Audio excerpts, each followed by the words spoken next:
J'ai souvent l'impression que mes mots ont une couleur de peau. Et je ne sais pas. Je ne sais pas si c'est une bonne chose. Ils ont beaucoup de mal à se faire accepter dans certains milieux. Au début, je croyais que c'était de ma faute, que je m'y prenais mal. Il y avait quelque chose de maladroit dans la façon dont je les choisissais. Et dans la façon dont je les agençais, quelque chose de pas français. Mon vocabulaire était pourtant riche. Mes rimes étaient aussi parfois avec un peu de triche. Ma grand-mère française était irréprochable. J'écrivais des histoires depuis le bac à sable. Et en dépit de tout cela, je n'osais pas embrasser une carrière littéraire. Venant de moi, mes mots n'étaient pas beaux. Jaillissant de mes entrailles, ils accédaient au monde, noircis par ma peau.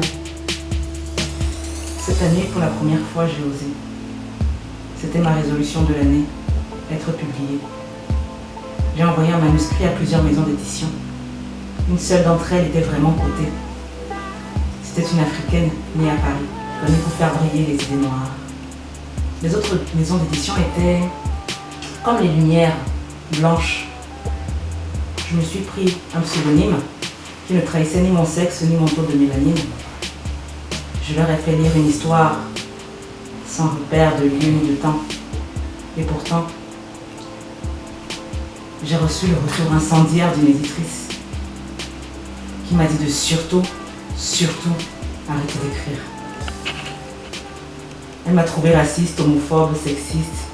Je garderai toujours sa lettre manuscrite.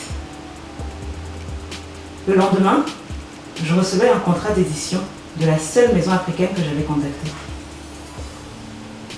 Elle m'a fait des éloges. J'étais interloquée. Fallait-il être noir pour lire entre mes lignes? Elle avait pu me voir, m'entendre, me comprendre, derrière ces mêmes mots qui déplaisaient aux autres. Mes mots ont une couleur de peau. Ils ont parfois du mal à se faire accepter dans certains milieux.